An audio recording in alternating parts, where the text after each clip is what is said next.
কুলিৰ মাতত সেউজীয়া কোমল কুঁহিপাতে আকৌ দিলে বহাগৰ জাননী। বিহু অসমীয়া লোকসংস্কৃতিৰ প্ৰাণ স্পন্দন আৰু ব্ৰহ্মপুত্ৰ ইয়াৰ প্ৰাণকেন্দ্ৰ। অসমৰ জনজীৱনৰ স্পন্দন এই মহানদী কেৱল পানীৰ সোঁত নহয়, এই সোঁত হৈছে উন্নয়নৰ পথ। ই সংস্কৃতি, জীৱিকা আৰু উৎসৱৰ ধাৰা। ব্ৰহ্মপুত্ৰ অসমৰ আত্মা। বহাগ আহিলে এই নদীৰ কাষতেই জন্ম লয় নতুন সপোন, নতুন আশা, নতুন জীৱনে। ইয়াৰ পাৰত কিমান জাতি জনজাতিৰ সভ্যতা সংস্কৃতিৰ উত্থান পতন হৈছে তাৰ সীমা সংখ্যা নাই।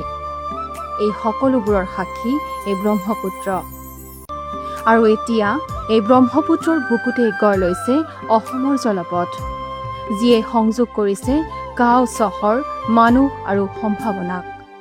আজিৰ দিনত নদীপথে আনিছে সহজ যাতায়ত, বাণিজ্যৰ গতি আৰু পৰিৱেশ অনুকূল উন্নয়নৰ ধাৰা।